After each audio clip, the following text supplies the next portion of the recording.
Right.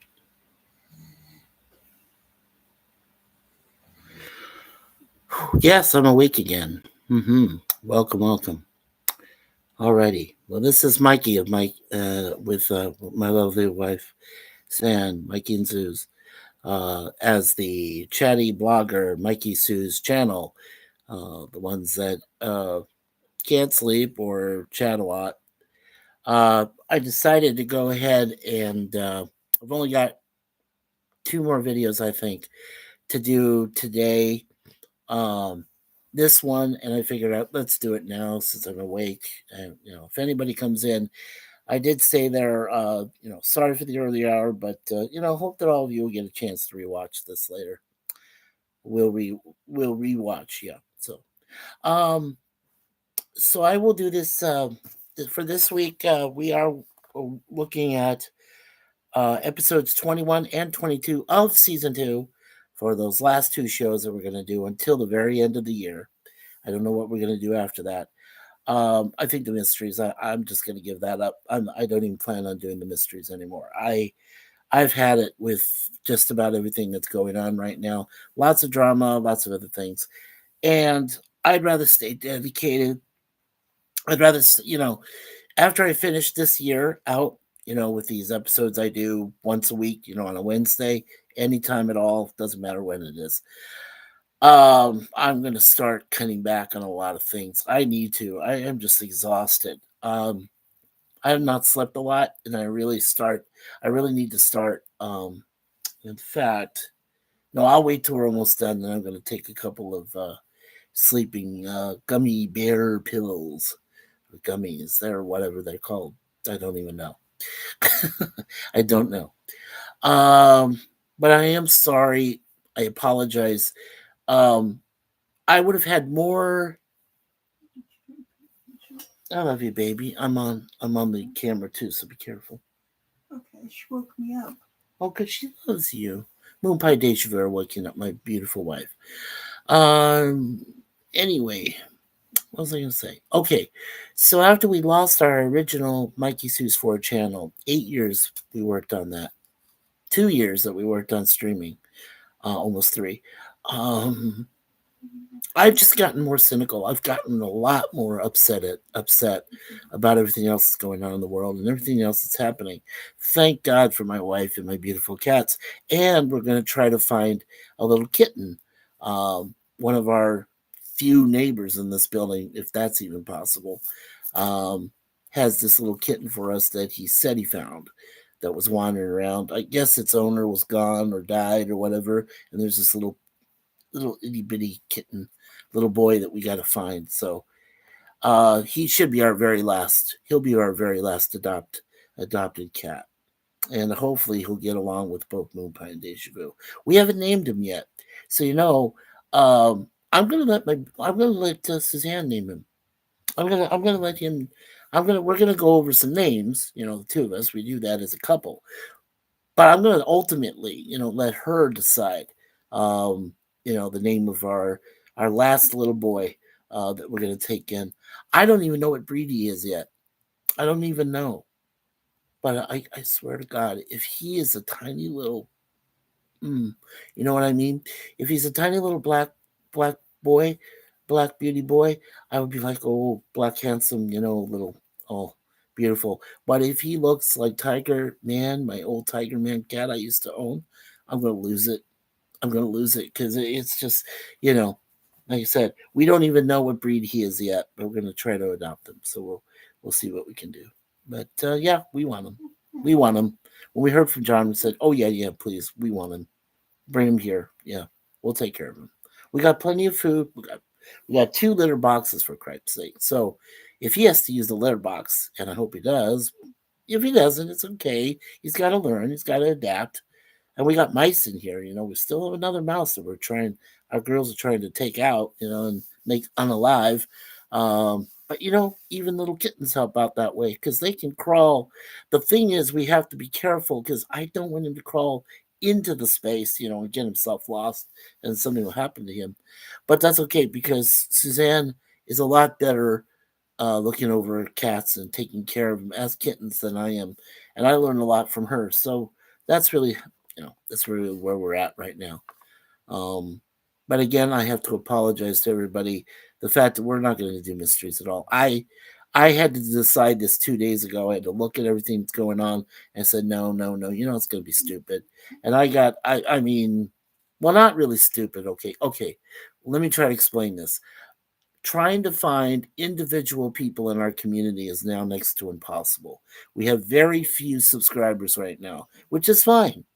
It's a good, I love using this word. It's a good eclectic group of people we care about the most, you know such as Gorilla, such as PvP, such as Lizzie Armstrong, uh Sci-Fi Nation, um Jay Aldridge, Curtis Selby. There's a lot of people we love. Hi, Lizzie. Hey, Lizzie Armstrong, welcome, welcome. Hey, Mikey.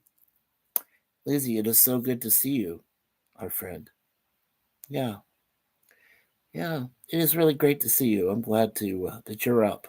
I hope we're not keeping you up too late. I mean, you know, you're 14 hours ahead of us, but it's probably a good thing that you're here. So thank you. Yeah.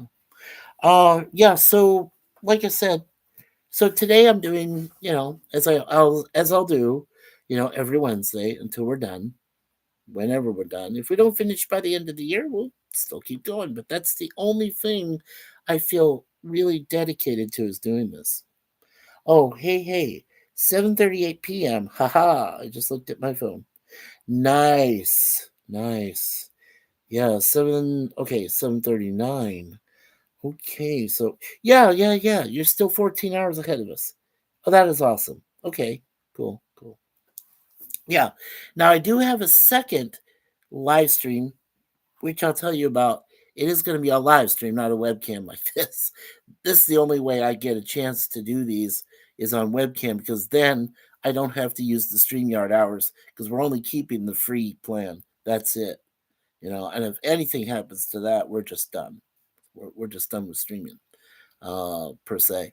We'll just join other people's streams, just won't do ours, except for the webcam here. So that's pretty much it. So hopefully you can pray for us to keep the webcams for this that we do, for Get Smart, and then, you know, um, TOS. TOS is going to end before Get Smart, because Get Smart has 5 seasons and we're only in season 2, right? So, plus I do plan. Now I'm not going to do the TOS movies. They've been talked to death. I know they have been, 1 through 6, and even Generations. Yeah, they've been talked to death. But when it comes to Get Smart, and I finish out Get Smart, I will talk about the 2008 movie reboot that they did with Steve Carell. So, yeah, it's okay. Oh, and yeah, with Get Smart, the 6 episodes, I'll make sure I do those too. Those are the ones that were on Fox. It featured Andy Dick as, the son of Maxwell Smart, Agent 86, and Agent 99, played by Barbara Feldon. And then there's that, very pretty blonde chick, that was the sidekick of Mr. Maxwell Smart's son. So yeah, well, we will do those 6 episodes too, just to kind of encompass it all, and then we'll just do the movie at the very end, and then that's it. That'll be it. So yeah, so we'll see.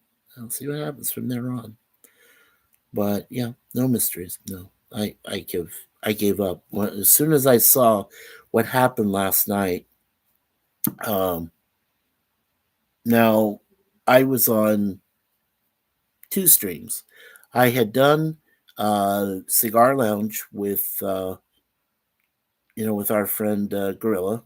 I was there with PvP, and we were there with Curtis for a little bit. Curtis had kind of lost his connection, so he had to go out.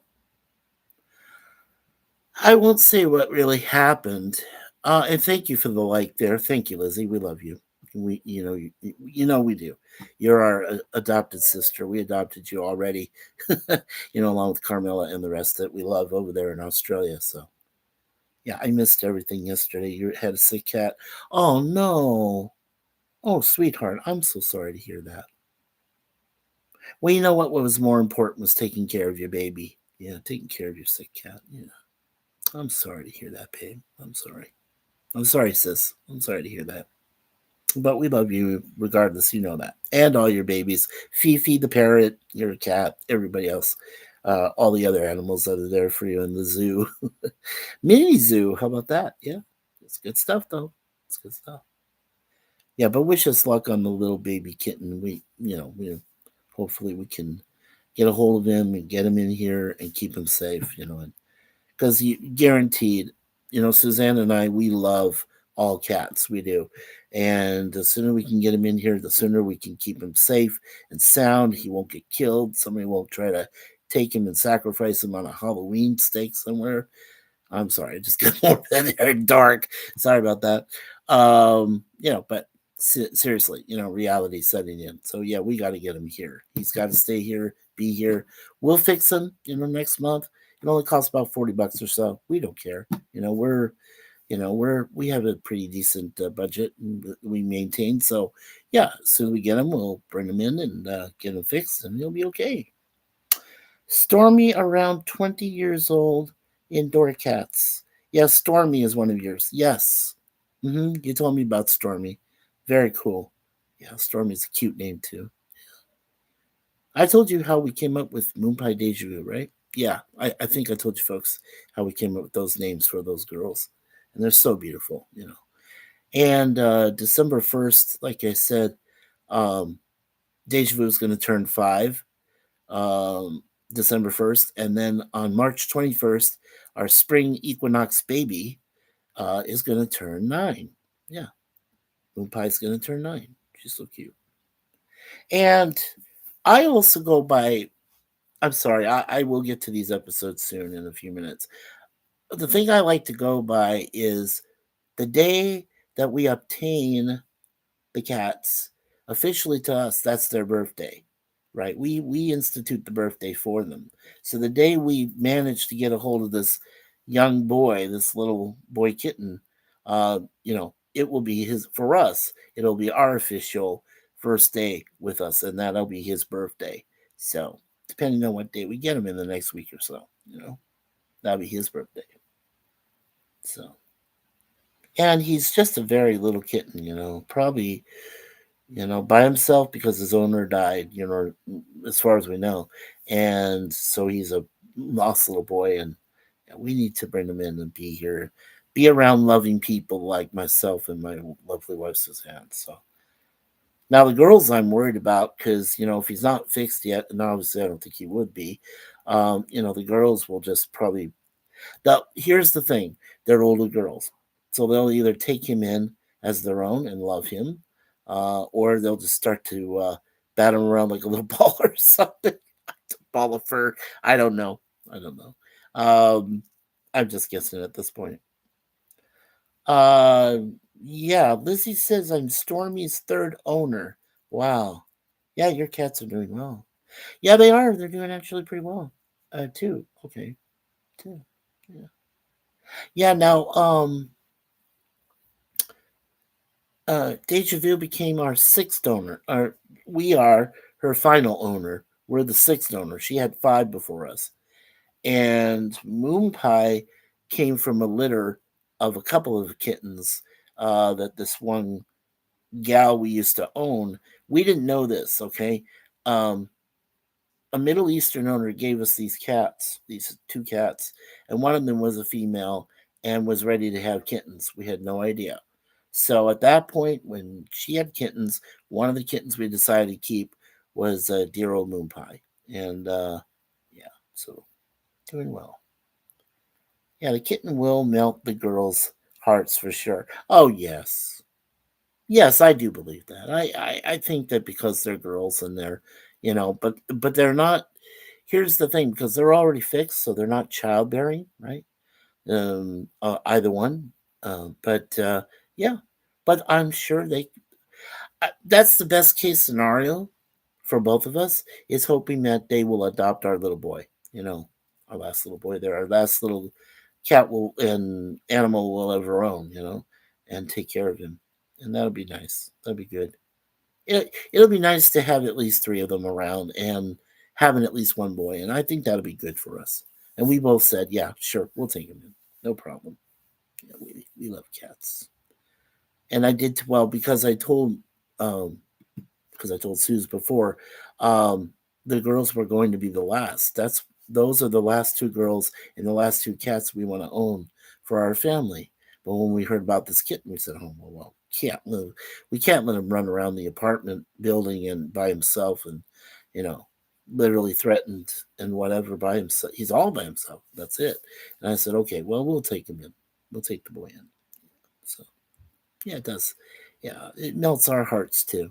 It's good to have some beautiful cat that boy or girl that we can take care of, and that'll be nice. Anyway, before I get too emotional, okay. So let me get to IMDb here. Okay. Wow, Troll 2 is coming out on Netflix.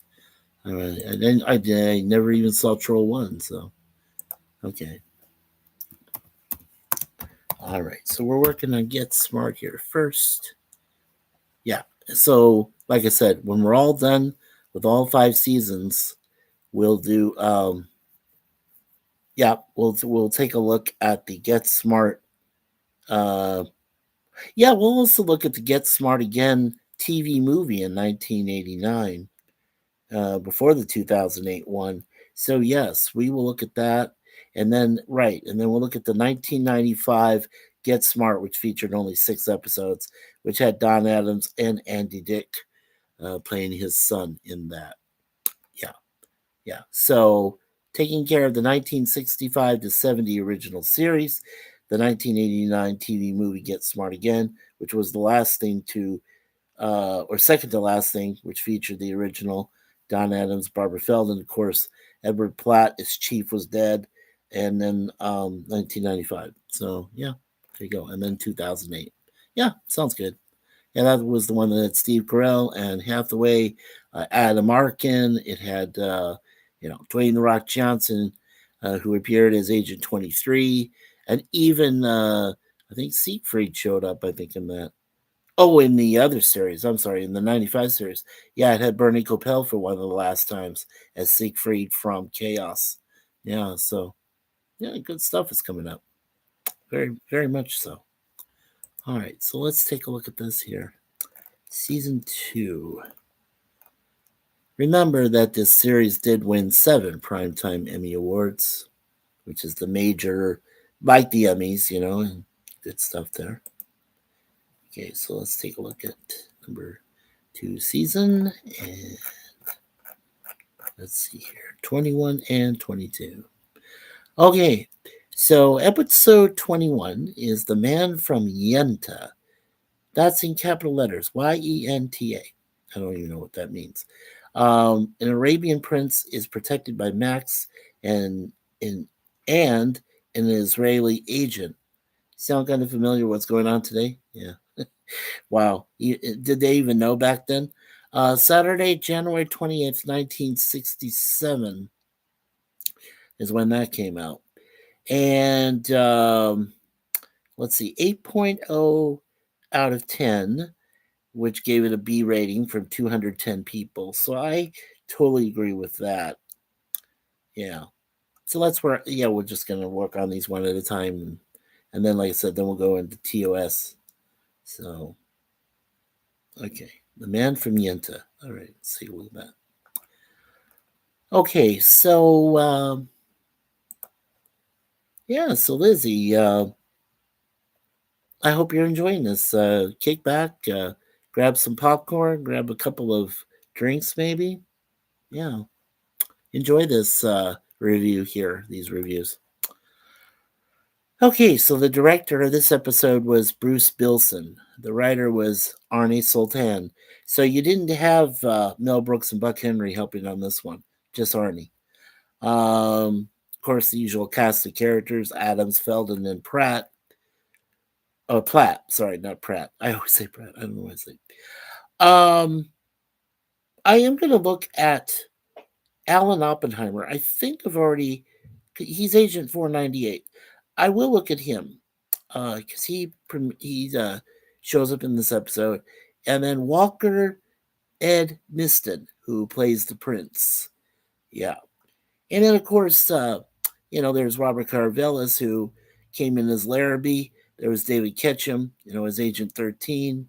And goes in all sorts of weird spaces. Yeah. Okay, so we'll look at Oppenheimer and Edmiston. Yeah, the two main, the two main stars that appear in this that I'd recognized. Yeah, but I'm pretty sure I did Oppenheimer earlier in something. But you know what? Doesn't matter. It doesn't matter.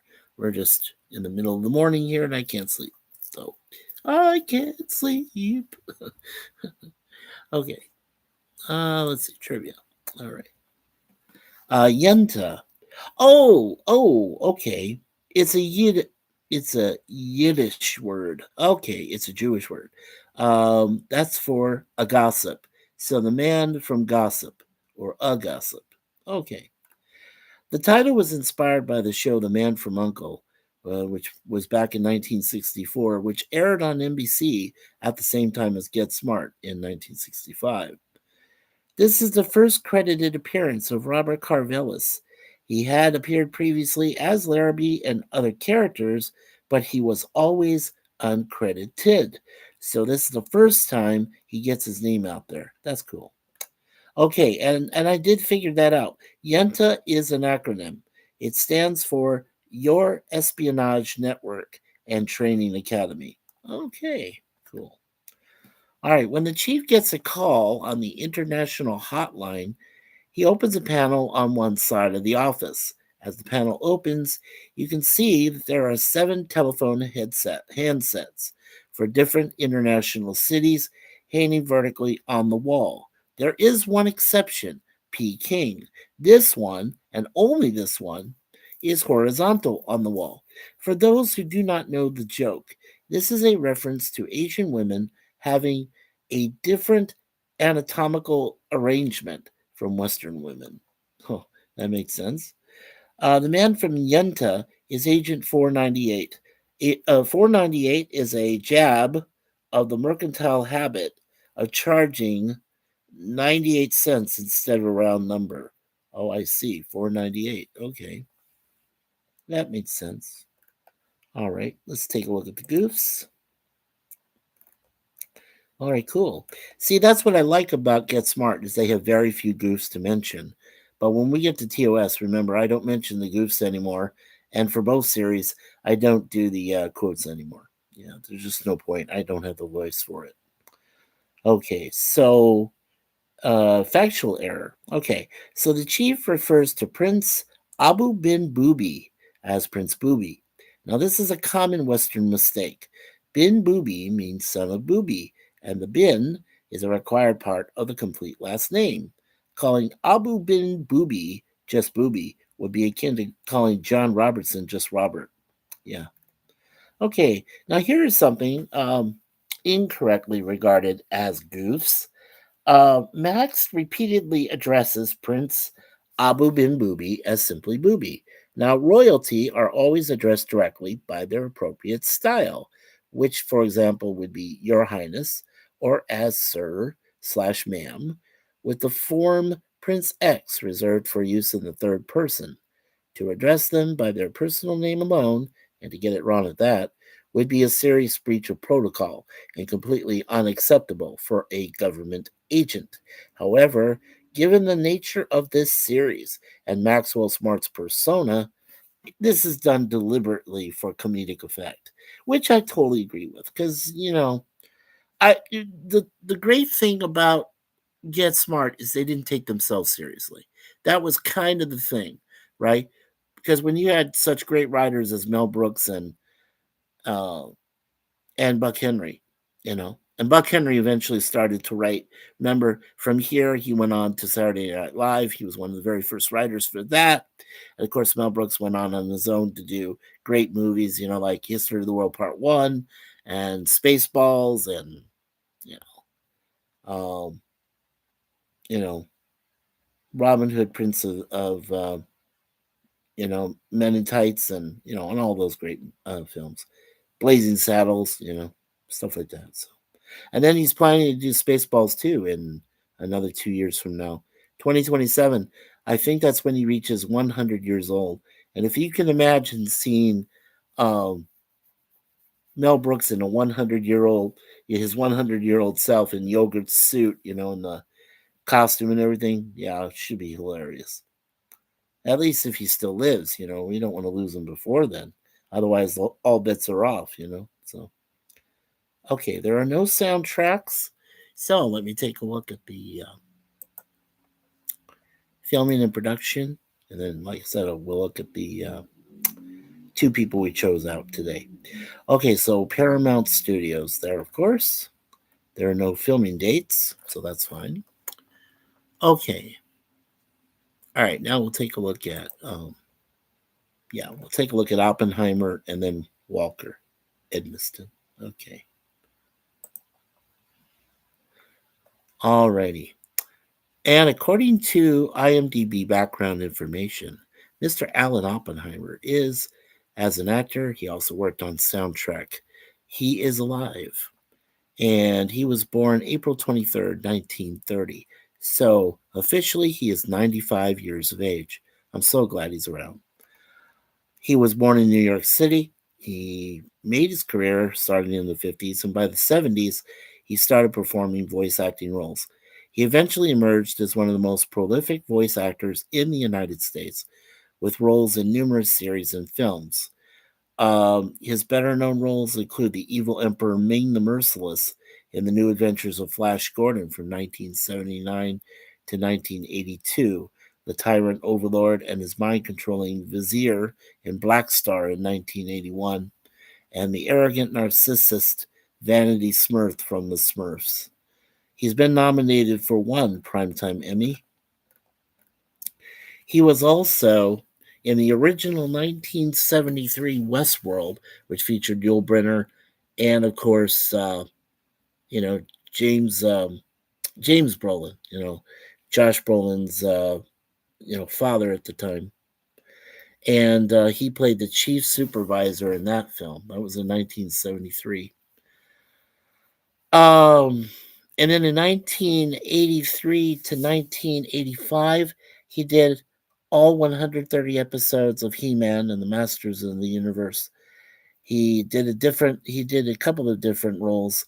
Cringer, who was the tiger defender of He-Man, Battle Cat, right, turning into Battle Cat, and then Man at Arms. He did that too. Okay. Let's see. In a movie called Nine, he did a voice of a scientist in 2009, and then in Chippendale Rescue Rangers from 2022, I think it's a movie. Yeah, he was He-Man and Skeletor, the voice of Skeletor in 2022.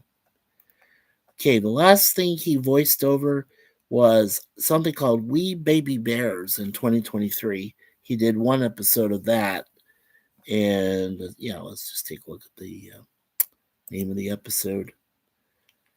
Okay, season one of episode 38 called Lighthouse in 2023. He was the Bowie, Booey, boater number one. He did a voice of that. And then before that, he did He-Man and the Masters of the Universe in a reboot of the series in 2022. He did 3 episodes as the voice of King Grayskull. And it was all from season 3. It was The Haunting of Castle Grayskull. Then episode 4, which was called The Tomb of Grayskull. And finally, episode 5, which was called A Leap of Faith. As I said, all from season 3. So glad to see you there, Alan Oppenheimer. I also know that he was one of the first to appear in the Bionic Woman, and he was in the role of what would have been Rudy Wells until Martin Brooks took over and did it. So yeah, that was Alan Oppenheimer, very very well known actor, and of course now fully retired as far as we know. But he did the voiceover, as it said about 2 years ago. So he's not retired yet, but 95 years young. So a young man there. Okay, now we'll look at Walker Edmiston. Okay, unfortunately, we did lose Walker in 2007. He did some stunts, so he was a stuntman, an actor, and he also worked on additional crew. He did the voice of one of these two characters called Toot and Puddle, I'll Be Home for Christmas, back in 2006. He was born February 6th of 1926, and then he died February 15th, 2007, 9 days after he turned the ripe old age of 81. So, rest in peace there, Walker. Excuse me. Okay, so talented, prolific, and versatile voice and character actor Walker Edmiston had a remarkable career in radio, movies, and television that spanned over 5 decades. He was born on February 6, 1926, in St. Louis, Missouri. He discovered at an early age that he could perfectly mimic other people's voices. He used to entertain his family with his vocal impression of Lionel Barrymore. After World War II ended, Walker went to Los Angeles to study acting at the Pasadena Playhouse. Cool. And then, of course, he was introduced to Mel Blanc and all of those voiceover actors, Jim Foray, things like that. Let's see. So, as I said, he plays the prince in this episode in 67. In 1974 to 76, he was in 16 episodes of the TV series Land of the Lost, where he voiced Enoch, Wisdom, and Jefferson Davis Colley III. And then in 1986, he was in The Great Mouse Detective, where he voiced a citizen and the voice of a thug guard. And then he did appear in Dick Tracy, the thing with Warren Beatty and, of course, Madonna. Anyway, he was the voice of the radio announcer in that film from 1990. Okay, and as I said, the very last thing, he was one voice of either Toot or Puddle. I'll Be Home for Christmas in 2006, and that was it. And then he died the following year. So, it looks like here some of the other series I'll just name offhand. Ben 10, he did a voice for that for one episode. Avatar: The Last Airbender TV series.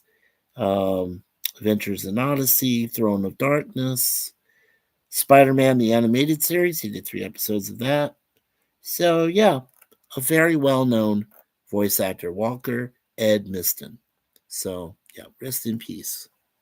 Okay.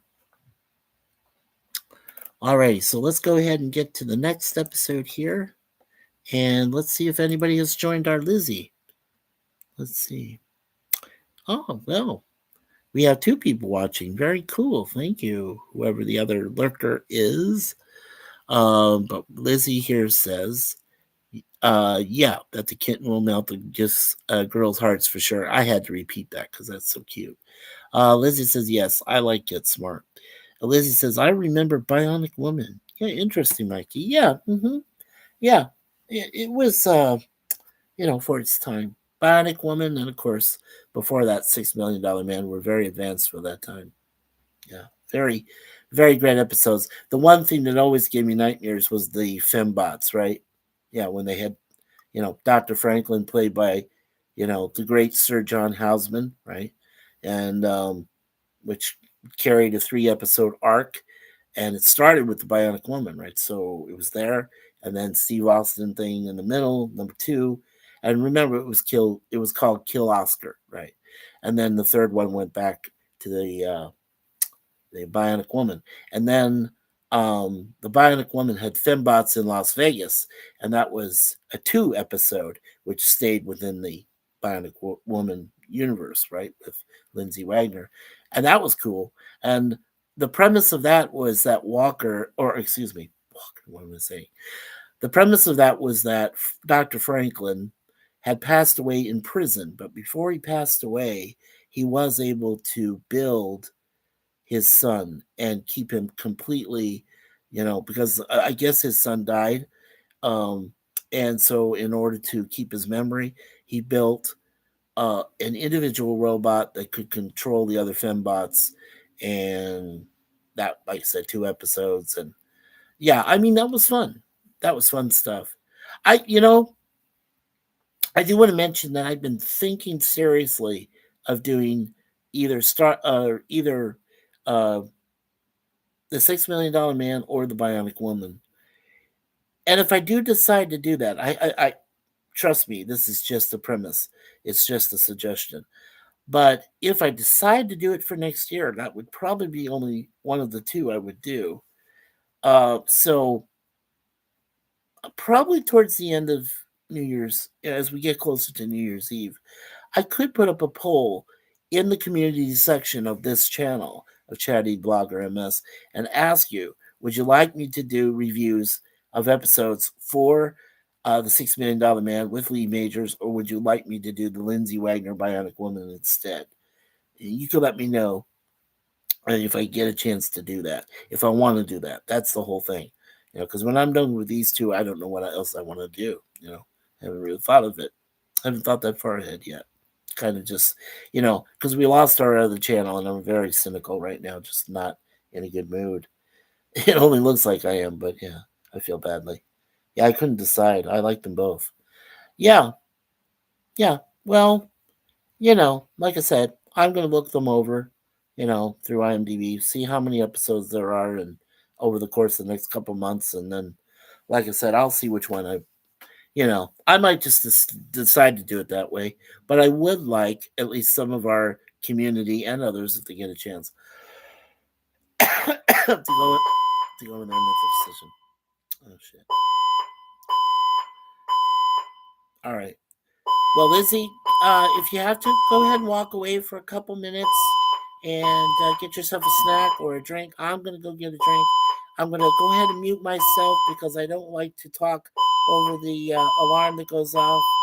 And I'll be right back. So, okay. So I'll mute myself.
Okay. Can you hear me okay there, Lizzie? And the other person that's still watching us too. So, two of you. Wonderful. Thank you. Hope you can hear us okay. Excuse me. Okay. So, hopefully, we'll know here in a minute or so if it's false alarm or not. Yes, can hear you. Awesome. Awesome. Thank you, Lizzie. Yeah. Um, yeah, so I'm sorry about the fire alarm. Lizzie says, "Cool, Mikey." Lee Majors and Lindsay Wagner Q&A on Captain Phil's Video Planet. Okay, yeah, I told her that sounds cool, Miss Lizzie, and only a few minutes more. Lindsay Wagner is getting the Emmy right in 1977 from Carol Burnett on the channel on channel Bionic Woman Files, right? And Lizzie says, "Cool, I'm having a coffee and honey. Sounds good." And we're just having some leftover pizza that we got from a place here called Metro. Really great pizza. It's even better when it's kept in the fridge, and because we can't eat everything right away. These were huge. They're huge slices, but yeah, they're good. Mine has black olives, bacon that my wife ordered for mine, and pepperoni, which is good. Hers is more of a veggie pizza with hers, but she has some mushrooms on hers, so she loves. Bacon. Thank you. Yeah, Suzanne's pizza is mushroom, onion, and bacon. So, we love our bacon. Bacon. Kevin Bacon. 6 ways of Kevin Bacon. So like bacon. Yeah. Yes, can hear you. Yeah, I like pizza cold too. Yeah, sounds nice. I like Suzanne's. Oh yeah, she has some good condiments there for sure.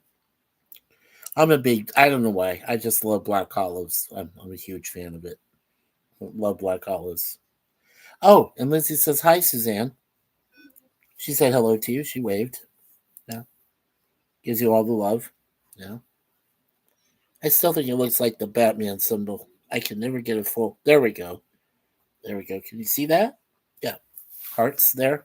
Hearts to everybody. Okay. Yeah, I like olives too. All of them. Yes. I'm a big olive eater. Love it. Okay, let's get to the next episode here, which is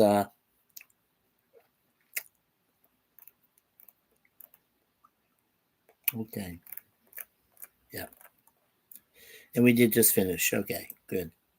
All right. So the next one is called Smart Fit The Battle of Jericho. I better put my glasses back on again because I can never see too well. Okay. In this episode, it aired February 18th, 1967, and it got a 7.4 out of 10 from 189 people. So therefore about a C plus, which sounds about right. Max is investigating a madman who is blowing up high-rise buildings though Control is not sure how he is doing it. This was again directed by Bruce Bilson and the writer Arnie Sultan, and the same 3 stars, of course. And William Chapman will examine him. He plays Frank Lloyd Joshua, and and then Steve Gravers plays Carlos. So we'll take a look at those 2 actors. All right. Okay, in the trivia, during a fight scene, Don Adams' stunt double Eddie Heiss accidentally connected with a punch and broke Adams' nose. Frank Lloyd Joshua is a takeoff of building designer Frank Lloyd Wright. Joshua led the Battle of Jericho, which tumbled walls and buildings with the blowing of trumpets and horns. The title is from the folk song Joshua Fought the Battle of Jericho. Okay. This is the first appearance. This is a spoiler. It's the first appearance of Angelique Pettyjohn as Charlie Watkins, Agent 38. She's a blonde lady and appeared in Playboy magazine and stuff. Yeah, good actress. The chief tells 86 to 99 that Frank Lloyd Joshua will be meeting Baron von Krupa in Las Vegas, with 86 asking if the Baron is a German drummer, and 99 explaining that he is an armaments manufacturer who supplied Germany with munitions in both world wars. As with the name Frank Lloyd Joshua, writer Arnie Sultan suggests two real life notables with the Baron's name. Gene Krupa was a jazz drummer, best known for playing with Benny Goodman in a song called Sing, Sing, Sing. And the German Krupp family ran a steel and munitions business that dated back to the 19th century. Alfred Krupp was imprisoned for war crimes stemming from the company's role during World War II. Okay, cool. Let's see, Goose. Okay, there's a factual error. The Chaos Assassin places a silencer on his revolver to shoot Max. Only one commercial revolver, the Swedish-Russian Nagant, can be silenced. The gun is not a Nagant. All right. And a anachronism, the German Baron is reading König Zitun. This newspaper was discontinued in 1945. The brittle and yellowed condition of the copy he's reading shows its age too. Wow. Okay. No soundtrack. And of course, filmed there at Paramount Studios in Hollywood. So cool. All right, so let's go ahead and look at the cast and crew, the two people we picked out. Okay, so we're looking at William Chapman, who plays Joshua. And unfortunately, we did lose him in 2012. He was not only an actor, but he also worked on soundtrack.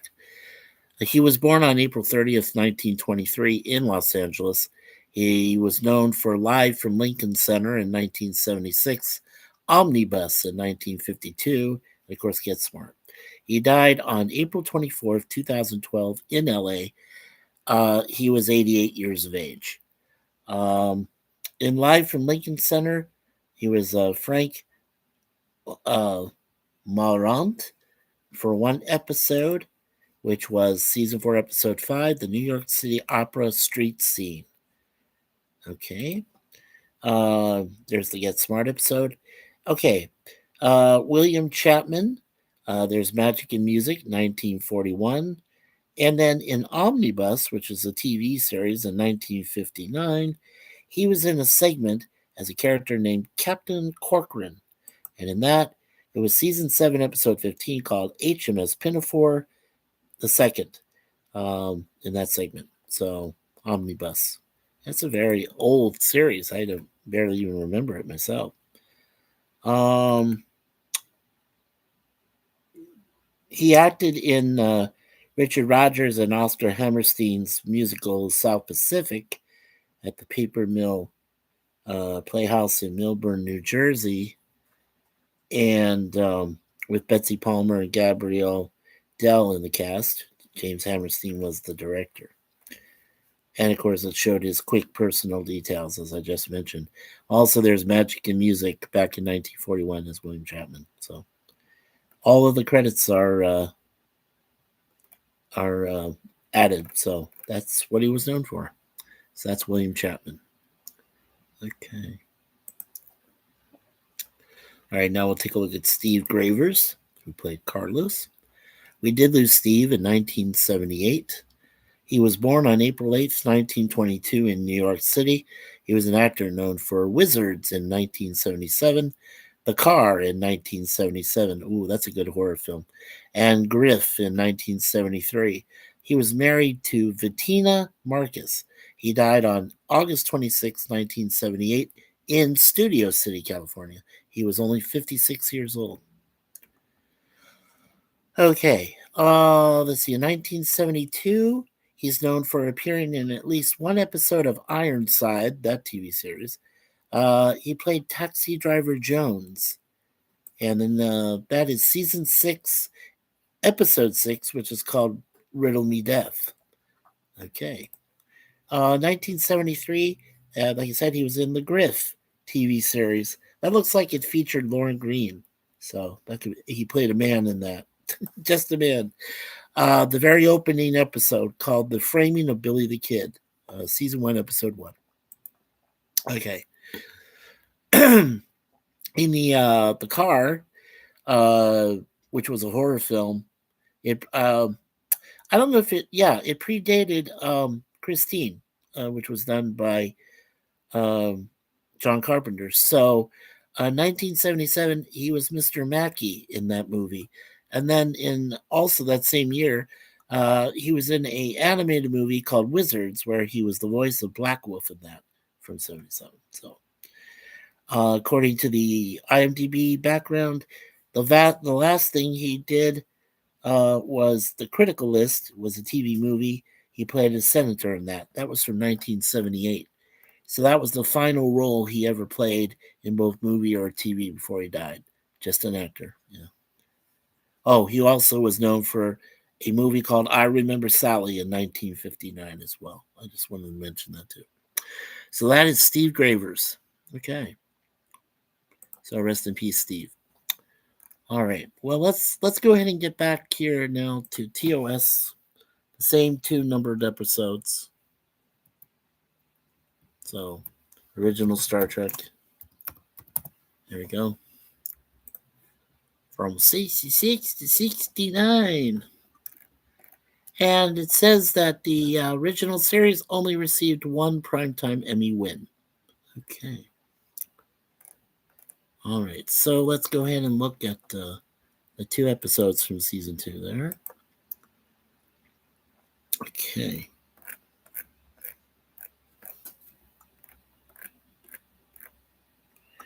Okay, so season 21, or excuse me, season 2, episode 21 is Patterns of Force. And that was the one that was, I can't say the N word for that, but I could say Yahtzee, so I could say Yahtzee, Germany. And that was came out Friday, February 16th, 1968. And then By Any Other Name was Galactic Alien Scouts that could turn people into blocks of salt without the water. That came out Friday, February 23rd, 1968, and that's episode 22. And on both episodes, Patterns got a 7.4 out of 10, so basically a C plus, and By Any Other Name got a 7.5 straight out of 10. So I would say yes. Both are a C plus. I actually want to go ahead and say I think they're both pretty good episodes. So I wanted to raise them up half a grade and put them up to B minus for both. So that's pretty much where I'm at for those episodes. Okay, so let's take a look at the first one here. All right, so looking for a missing Federation cultural observer, Kirk and Spock find themselves on a planet whose culture has been completely patterned after the Yahtzees from World War II. The director was Vincent McEvedy. The writer was John Meredith Lucas. And of course, it starred, Shatner, Nimoy, and Kelly. And Skip Holmeyer plays Melicon. So we're going to take a look at him. And let's see here. I'm just trying to find the Doris. No. Okay. Isaac Richard Evans. John Gill. There he is. Okay. So we're going to look at Skip Holmeyer, who played Melicon. He was the leader of the SS there. And then David Bryan, who was supposed to be the observer, but he broke the prime directives. So John Gill. Yeah. So we'll look at both of those guys. Okay. Okay. So in the trivia, as I said, we're just going to do the top 1, 2, about 5 or 6. And then let's see. Yeah, we'll look at the spoiler as well. All right. So due to the post-war German ban on the Yahtzees related imagery and paraphernalia. This was the only Star Trek episode that was not shown on German TV until about the mid 1990s, when these restrictions were gradually relaxed to allow for artistic expression. Yeah, that's right around when they brought down the Great Wall there, the Berlin Wall. Yeah, that was when that happened. Okay. Leonard Nimoy refused to have any publicity photos taken of him in the uniform. He was due to attend Hanukkah services later that month. Remember, he was Jewish. Filming took place in December, and he did not want any controversies to arise. Made sense. All of those uniforms used in the episode are taken from Paramount's costume storage and were previously featured in many of the studio's World War II era films. Many of them featured mismatched uh, epaulets, collar tabs, and other rank identifying insignia. However, McCoy's collar tabs, bearing a single silver oak leaf, did correctly identify him as a colonel, as Kirk had ordered. In one of the sequences of news footage, all of which consisted of stock shots and stock footage, a car with the mustache man, accompanied by soldiers, is used to represent John Gill as the Führer on the planet Ecos. The sequence is a use of stock footage from the documentary Triumph of the Will in 1935, the infamous German propaganda film for whose production Leni Riefenstahl was responsible for. Okay. And according to Valora Noland, who played Doris, her costume originally did not have a that symbol on it. It was added right before filming. I don't like to say that S word. Noland, whose parents fled originally from Germany, was offended by this and stated that she would not have taken the role if she knew she would be wearing it. Nolan did quit acting entirely after this episode. That's a shame, but I can understand her reasons. Okay, here's a spoiler alert. Professor Gill does muse as he dies that even historians fail to learn from history. He paraphrases the oft misappropriated uh, aphorism from George Satayana: those who cannot remember the past are condemned to repeat it. Yeah, he was paraphrasing, but it makes total sense. Okay, so as we said, for TOS, we don't do any of the goofs anymore, and I don't do any of the quotes. So let's see. On the soundtrack, yeah, we still have the same opening theme from Alexander Courage and sung by Luli G. Norman. And let me see how old Luli is. Oh no, she died. That's right. I apologize. She died 20 years ago, August 2nd, 2005. Right. So she's no longer with us. She died in Studio City, California at the age of 92. So, and I know, let's see here. I'll take a look at Alexander Courage. Yeah, we lost Courage then 3 years later in 2008. And he died in Pacific Palisades, California. He was 88 years old, May 15th, 2008. So both are gone. Okay, let's see. Filming and production. Okay. And filming and production of this episode did happen on Paramount Studios lot, but it does specify stages 31 and 32, and it was filmed between November 29th, 1967 to December 6th, 1967. So that's when they filmed it. Okay. Yeah, I'm a little uncomfortable doing this episode review, but I'm glad I'm getting it over with today. Okay, so let's see. All right, let's take a look at Skip. All right, we did lose Skip, unfortunately, in 2017. He was in an old TV Western movie called Comanche Station in 1960. He was both an actor and director. Uh, he was a prolific young performer. He was child juvenile star Skippy Holmeyer, which he decided, he spells it Homeier. Sounds like E-I-E-I-O. Yeah, I thought you would catch that. Was born George Vincent Holmeyer on October 5th, 1930. Beginning on radio in his native Chicago at age 6, Portia faces life. He came to films at age 14 with Tomorrow the World in 1944, which was originally a 1943 Broadway drama that starring Skippy, Ralph Bellamy, and Shirley Booth. He was recreating his role of Emil Bruckner. He received excellent reviews for his chilling portrayal of a callous Yahtzee youth, this time opposite Frederick March and Betty Field. He did die June 25th, 2017, at the age of 86. Okay, now Skip was in 2 episodes. Not only was, of course, he was in Patterns of Force here, season 2, episode 21 in 68, but he did appear in season 3, and in that one he was Severin, one of those hippie types in The Way to Eden in 1969, which some consider some of the weaker episodes. So yeah, he was in there twice. Let's see. So showing some earlier stuff he did in 1950 in The Gunfighter, he plays the role of Hunt Bromley.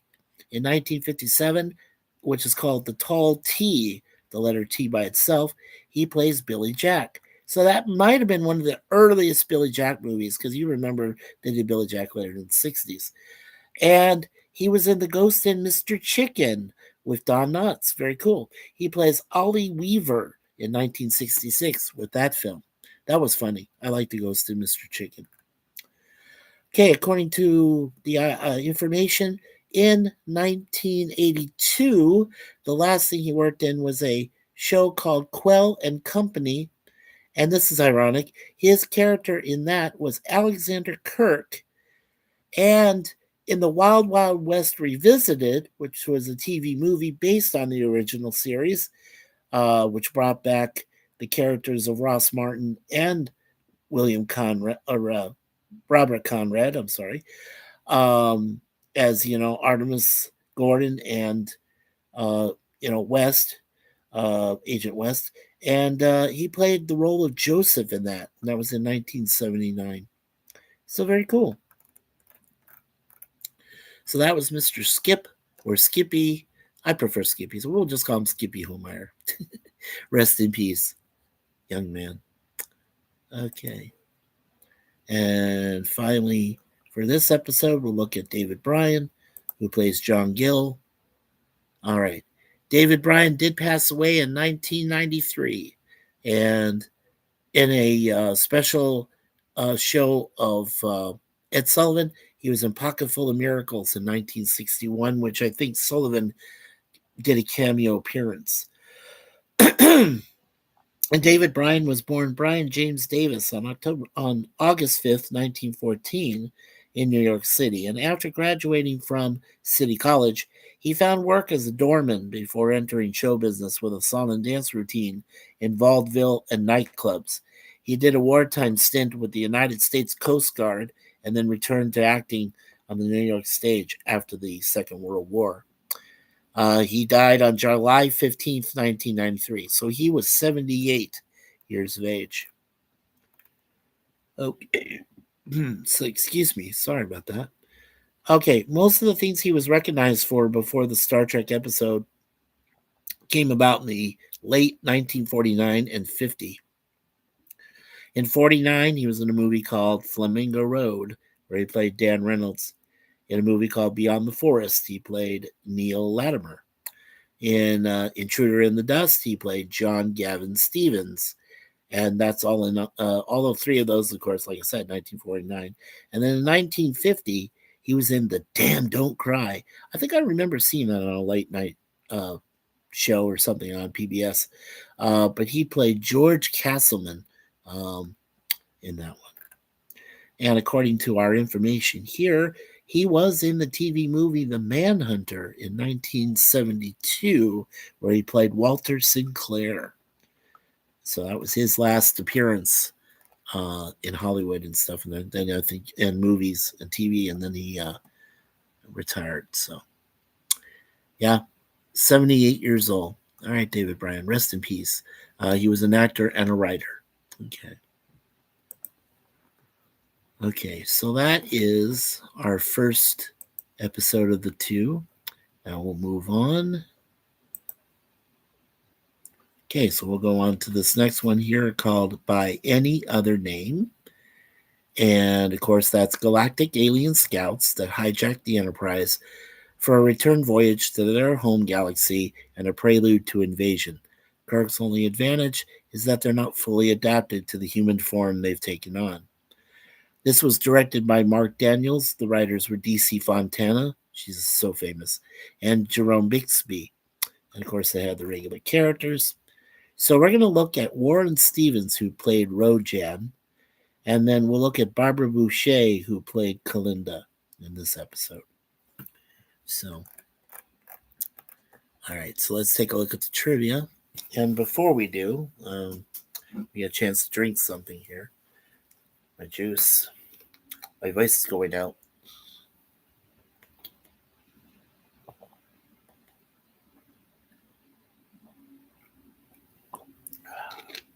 You see why I had to cut back on some things? Yeah. I think you all understand by now. Okay, so let's take a look at the top facts from this episode. Okay. While drinking with Tomar, Scotty finds a bottle of unidentifiable alcohol. And when Tomar asks, "What is it?" Scotty hesitates for a moment and finally says, "It's green." This has become an iconic Scotty moment, and it was even spoofed in Star Trek The Next Generation of 1987's episode called Relics in 1992. All right. Jerome Bixby's original script was much darker than the filmed episode. The Kelvins, that's what they were called then called the Divinians, executed 10 Enterprise crew members by opening the shuttle bay doors and letting them be blown out into space. Now, technically, they would be blown out by escaping air. Now, this could have been a goof because even in the original series, the shuttle bay had force fields to prevent this happening, unless the Kelvins deliberately lowered them. Kirk was put through hellish torture. Also, crew members were chosen to mate with each other. Kirk was paired with yeoman Leslie Thompson to breed slaves for the Kelvins. NBC objected to all of these ideas, which led producer Gene L. Kuhn to order a heavy rewrite. The production staff also deemed the mating aspect too similar to The Cage, which was in 1966. Scotty's quarters are only seen in this episode. Decorations include a tartan kilt, a sporran, bagpipes, a Scottish targe, or targe, okay, shield, medieval armor, and a wall plaque. Although the plaque apparently depicts stylized drafting tools, they also resemble part of a three-dimensional chess set and the primary hull of a Klingon battlecruiser. A three-dimensional chess set is often seen in the series, but a three-dimensional checkers set can be seen in the rec room in this episode. It is later destroyed in a fight. Kirk mentions that an intergalactic voyage by a 23rd century starship would take thousands of years to reach the Andromeda Galaxy. For the Kelvins, intergalactic travel is a 3-century journey. In the 24th century, as seen in Where No Man Has Gone Before, Where No One, has gone before in 1987, Federation technology has apparently matched the Kelvins, perhaps due to this encounter, when it is discussed that a return trip to the Milky Way from the Triangulum galaxy would take 300 years at maximum warp. Okay. And there are a few spoilers. So, Yeoman Leslie Thompson has the dubious distinction of being the only female redshirt to die in Star Trek the original series. There are 3 other cases where a female crew member officially dies in the line of duty in uniform, and all 3 of those persons had blue uniforms on. These were Dr. Elizabeth Denner in Where No Man Has Gone Before in 1966, Dr. Karen Tracy in Wolf in the Fold in 1967, and Lieutenant Arlene Galway in The Deadly Years, 1967. Uhura, Chekhov, and Nurse Chapel are not seen being restored to human form at the episode's end. The close-up of Lieutenant Shea after he is restored is recycled from a previous shot of him just before he was reduced to cubic form. And although Kirk has lost and will continue to lose crew personnel until under his command, he's particularly upset after Yeoman Thompson is reduced to a cube and crushed to death. Actress Julie Cobb was 19 when this episode aired and possibly 18 when it was being filmed. So essentially, applying her real age to her character, Kirk is understandably distressed because she was just a teenager. Okay. Okay, now we're looking at the goofs. Oh, no, that's right. I'm sorry. Take that back. We don't do the goofs. Never mind. All right. Well, let's take a look at the filming and production. Okay. Once again, filmed on Stage 31 and 32 of Paramount Studios there in Hollywood, Los Angeles, California. And the filming date for this episode was November 10th, 1967 to November 17th, 1967. So that took a whole week to do that one. Okay. All right, so let's take a look at Warren Stevens, who played Rojan, head of the Kelvins, and Barbara Boucher, Kalinda, who was Rojan's mate, apparently. All right, let's see here. Okay. We did lose Warren Stevens back in 2012. He also was in the movie Cyborg 2087 from 1966. Okay, Warren Stevens was born in Pennsylvania, and he joined the Navy at age 17. I salute you, sir. His interest in acting was piqued while he was attending Annapolis, and this resulted in 12 weeks of summer stock in Virginia. His friends, Gregory Peck and Kenneth Tobey, later arranged interviews for Stevens at the renowned Neighborhood Playhouse in New York City. Following his service as an Army Air Corps pilot in Europe during World War II, Stevens began concentrating on his acting career, working in radio and summer stock, and joining others. His birth date was November 2nd, 1919. He did die on March 27th, 2012, at the ripe old age of 92. So, had a good career. And of course, I salute him for his military service. Okay. All right, so before he did Star Trek, in 1965, he did appear in the Man from U.N.C.L.E. series with Robert Vaughn and David McCallum, and the episode was called The Children's Day Affair, where he plays Captain Dennis Jenks. Okay. And then way back in 1956, he was there with the wonderful Leslie Nielsen with his first-time role as Lieutenant Doc Ostro in Forbidden Planet. And then in 1954, before that, excuse me, he appeared in a movie called The Barefoot Contessa, where he plays Kirk Edwards. Again, he plays a person named Kirk. That's ironic, isn't it? Okay, and in 2007, before he passed away, he was in a movie called Carts, where he plays Fred Tate, Tait. Okay, so that was the wonderful Warren Stevens. And again, congratulations, sir, on your service for the last time. All right, Barbara Boucher. And I'm pleasantly happy to say, of all the actors and actresses I went through today, Barbara is still alive.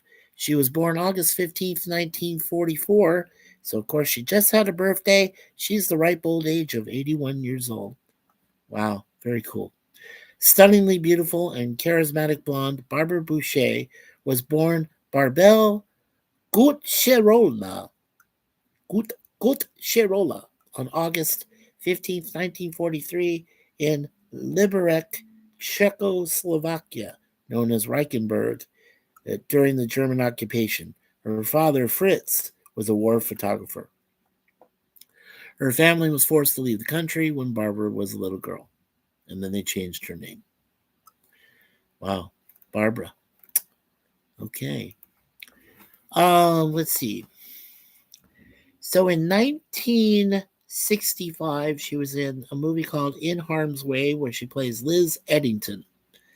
In 1966, I just saw this movie available now on YouTube called Agent for Harm, which is Harm. Ava Vestok in 1966. That's the place or person she played. And here's a very cool fact. In the Casino Royale parody of James Bond in 1967, guess which role she plays?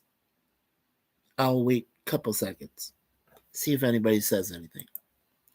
See what role she plays. Yeah. Do you remember what role she played, Lizzie? And in the Casino Royale that featured 3 Bonds. It featured David Niven as the British Bond, Jimmy Bond played by Woody Allen, and of course the other Bond who was played by the guy from Pink Panther, Peter Sellers. That's it. Okay. So, do you know what role Barbara Boucher played? Do you give up? She played Moneypenny. Yeah, she was Moneypenny, Miss Moneypenny in the parody Casino Royale, which had great music by Henry Mancini, by the way. Let's see. So Lizzie says, I'd like to catch up here before I finish out. She says, haha, cool hearts. Yeah, Lindsay Wagner talks about producer Kenneth Johnson about Bionic Woman on The Locker Room in a short. Lizzie says, Perth Youth Film Academy guest speaker Lindsay Wagner in Australia. And Bro J and yours, Larry, and yours. Oh, very cool. Thank you. Lizzie says, oh, yes, Flamingo Road, cool film. Force fields sometimes get disabled by incoming on starships.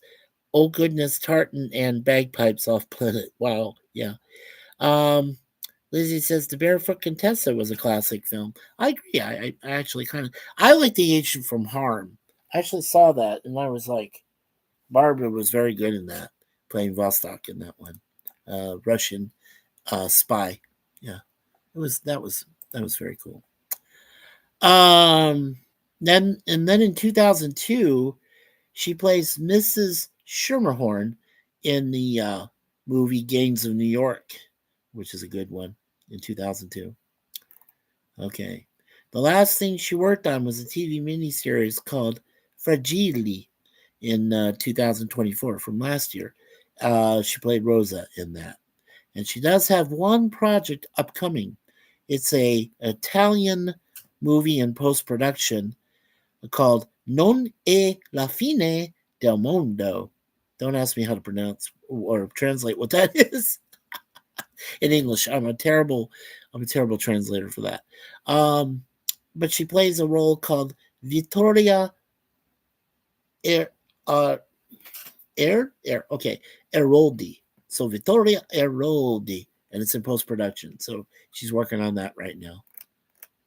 Yeah, she still looks pretty good for 81 years old. Yeah. Okay. Seen a recent picture of her, so very cool. All right, so then that was Miss Barbara Boucher, who played Kalinda in this episode. All right. And I think that's it. Yep, we're done. We're all caught up. Okay, so next week we've got, let's see if I got room to write this down. I think I do. Yeah, I got room on the side here, so I'll cross these out that we're done for this week. And then next week we've got season 2 episodes 23 and 24 from Get Smart and TOS. Okay. So that is NW next week. All right, cool. All set on that. Okay.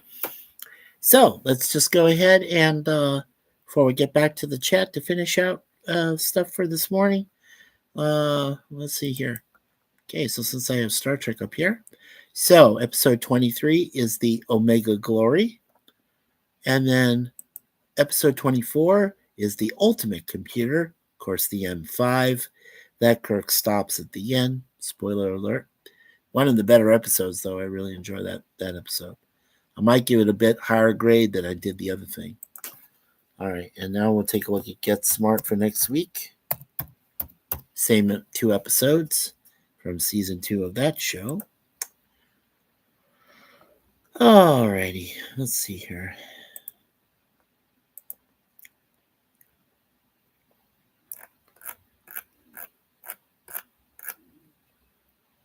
Okay. All right, so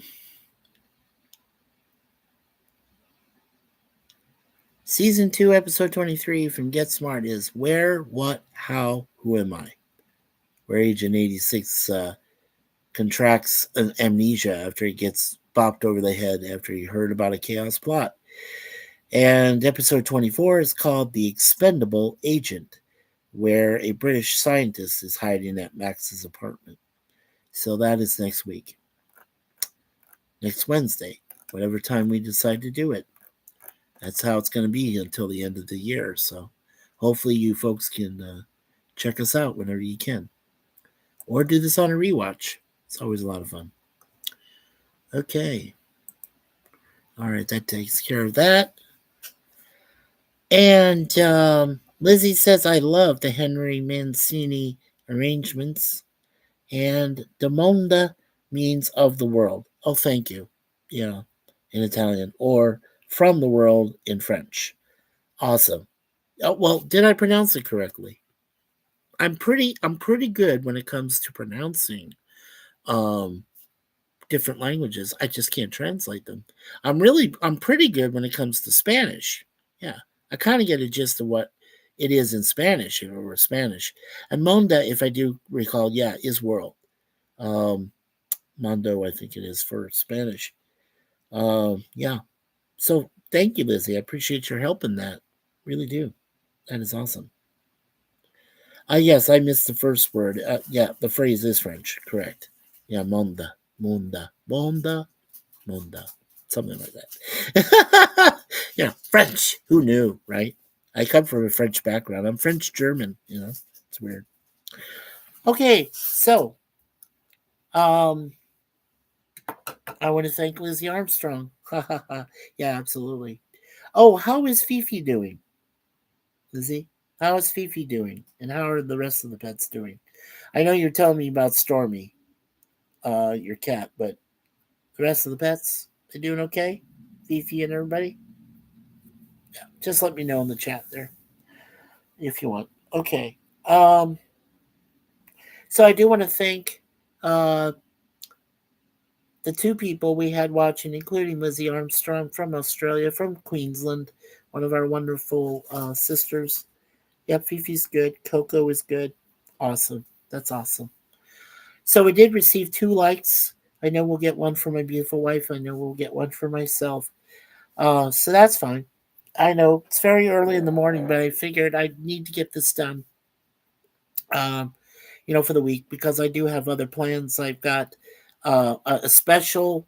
I'll let you know what's going on the rest of this week. I have a special live stream I hope to do with our brother Larry from Beers of Adventures. It's going to be, I think, right around 9 p.m. Eastern time, which is, I believe, around 6 p.m. his time over in his neck of the woods there in Arizona. So hopefully we can put that together. It's going to be anywhere from like an hour, at least an hour, but I want to try to extend it at least an hour and a half. So then when Larry goes, I can let you folks know what else is coming up. And I want to try to get that done today, later on this evening. So I'm going to contact Larry just before we get started. The humidity is 82 over central here at 9:05 p.m. 77 degrees Fahrenheit. That's still not a bad, you know, that's still not a bad Fahrenheit. Um, right now, Let's see. Right now it is 7:06 in the a.m. We are at 44 degrees Fahrenheit. It's mostly clear. Percent. Sorry. Oh, don't worry about that. 82% humidity. So you're probably going to get a few more storms yourself too. Yeah, we're looking for some storms ourselves. Instead, right now we're at 44 degrees Fahrenheit and mostly clear. Uh, at just after 7 o'clock in the morning here in Toronto. So and yeah, we don't need to check the newest. Humidity is not fun without air conditioning. I agree. I definitely agree with you there, Lizzie. Absolutely. Okay. All right. So, like I said, I'd like to thank me and Suzanne would like to thank both of us, Lizzie Armstrong, for appearing with us this morning.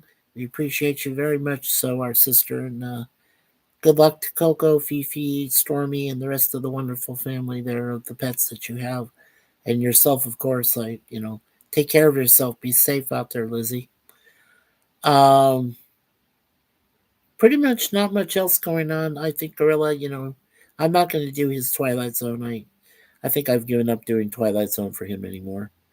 And I am going to be there for him for Walton's at least, but I'm starting to lose my fun for doing these streams. I really am.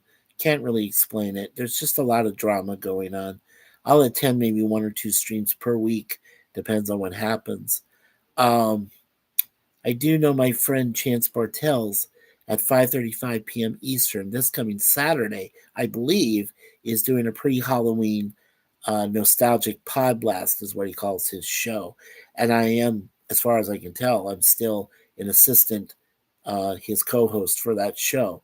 So I would say the thing I do with Larry tonight, the Waltons on Friday, and then of course the thing with Chance on Saturday. That's pretty much the for this week. That's pretty much it. Those three things. Things I'm definitely looking forward to. And thank you, Susanna, Mikey, and the Cats 3. Yes, as soon as we can get a hold of that nice little cute boy kitten, as soon as we can get him. So, alrighty. Well, I'm just gonna finish up here real quick, but I do want to say a special prayer for you, Lizzie, for all your pets, and of course for everyone we know in our current community here at ChattyBloggerMS. So hopefully you all stay safe, you all stay blessed. Father, Son, and Holy Spirit, amen on that. And as my beautiful wife says, leave everything in God's hands. Larry says, always be yourself. And of course, I always say, remember, you never know where you'll see me next. So I could just appear on anybody's stream if they want me to be there. So yeah, keep an eye out, see where I appear next, and hopefully you can come and visit us, Lizzie. And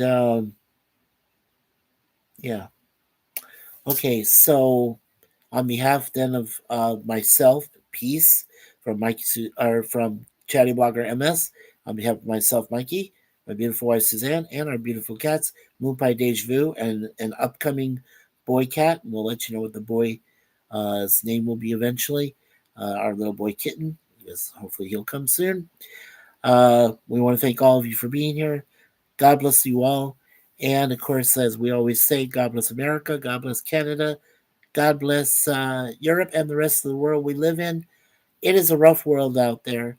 So let's try to put together at least a fragile peace worldwide and try to be the stewards and guardians over monuments and atmosphere and beautiful scenery, beautiful locations. We want to make it better for our future generations to enjoy. So, all right, take care, everyone, and we'll see you next time. I'm Chatty Blogger MS. Have a great rest of the week and a wonderful weekend. And thank you, Lizzie. We love you. Take care, Sister Lizzie. We love you guys. Take care.